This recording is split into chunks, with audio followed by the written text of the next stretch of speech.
አላኮርፍህም እጠብቅሃለሁ፣ አልክድህም እጠብቅሃለሁ፣ ዓላማህም እጠብቅሃለሁ፣ ፍቅሬን አልቀንስም እጠብቅሃለሁ። አልዓዛርን ተናገር ብትሉት ምን እንደሚል ታውቃላችሁ? ግድ የለም ጌታ ሆይ 4 ቀን ከሆነኝ በኋላ የሆነ እንደሆነ ምጠቅመው ግድ የለም፣ ስታመም አትምጣ ቅር፣ እየፈረስኩም ቢሆን ምን አረጋለሁ? በሞት ይበሉት እየፈረስኩም ቢሆን እጠብቅሃለሁ። ምክንያቱም እኔ መቼ እንደምጠቅም የምታውቀው አንተ ስለሆንክ እየፈረስኩ እጠብቅሃለሁ። ፈረስኩኝ እኮ አበቃሁኝ አለሁ እኮ አትበሉ። ግድ የለም ጥቂት የምትዘገየው የዘላለም ጥያቄ ልትመልስልኝ ከሆነ ጌታ ሆይ አሁን አትምጣ ቅር፣ መቃብር ስገባ እጠብቅሃለሁ ዛና በሉት። መቃብር ላይ ቀጠሩት እንጂ ወገኖቼ። እና ማርታን እንንገራት። ምን ብለን እንንገራት?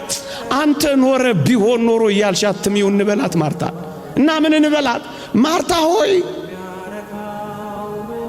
ታሞ ያለው ወንድምሽን ቢያድነው አንቺና ቤተሰቦችሽ ብቻ ትጠቀማላችሁ። ከሞተ በኋላ ግን ጌታችን ቢያስነሳው ግን ዓለሙ ሁሉ ይጠቀምበታልና የለህም አትበይው እንበላት። መቼ አልዓዛር እንደሚጠቅም ያውቃል አያውቅም? መቼ ቢያስነሳው ሥራ እንደሚሰራ ያውቃል አያውቅም? 4ቱ የዝምታ ቀናት የእግዚአብሔር የሥራ ቀናት እንጂ የቸልተኝነትና የልግምና ቀናት አታድርጉት። መቼ እንደሚያድናችሁ መቼ እንደሚመልስላችሁ እናንተ አታውቁ።